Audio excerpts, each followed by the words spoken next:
Welcome to the only daily podcast focusing on compliance news of the day. Each morning, start your day with a cup of coffee and Tom Fox, the voice of compliance, to hear about 4 of the top compliance, corruption, or leadership stories you will need to start your day.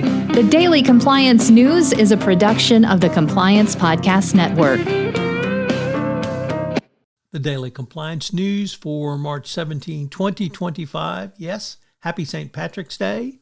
The Severance edition.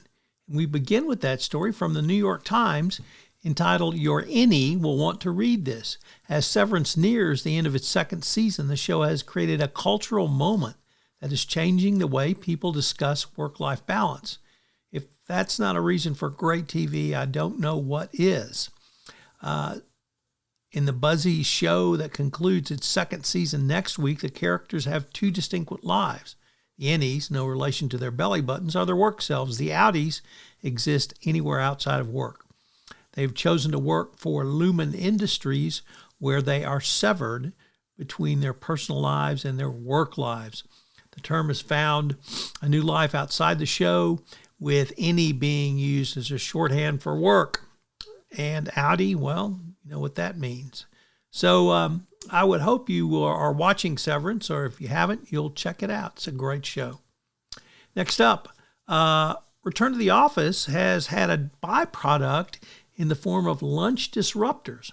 According to the Financial Times, people no longer want to eat the basically crap food that office canteens and cafeterias serve pre-COVID. People now want to eat healthy, and they want to eat something special.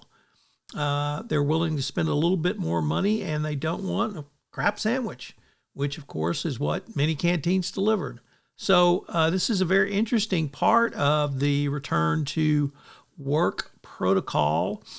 Companies have ordered almost everyone to return back to work, but they haven't thought about things like, do we have enough parking spaces? Do we have enough desks? Where are we going to put people? Have we cleaned up the office? And are we going to have decent food to eat? Next up, how do you improve your work-life balance? Well, Forbes has a very interesting article that gives you 11 steps to improve work-life balance. Now, it's for project managers, but I think it applies to really everyone. What are some symptoms of burnout? Feeling tired, overwhelmed, emotionally detached from work, having physical symptoms. So what are some of the steps you can take? Recognize and accept the problem, prioritize tasks, communicate with leadership, take breaks during the day, plan your day, seek support, set boundaries, incorporate self-care, delegate more, revisit your career goals, and consider professional development. So if any of those apply to you, I would suggest maybe you would take those under advisement.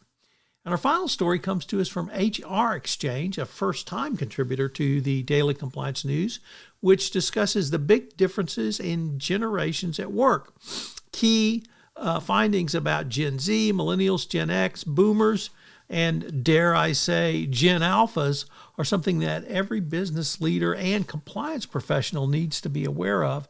And this sort of survey is going to be very critical for compliance professionals going forward to learn how to communicate and work with all of these various generations that work in today's workplace. With this return to the office mandate literally across the country, I think it's going to become even more important to pay attention to the generations at the workplace or their work record. So a federal district court has ordered workers back to work.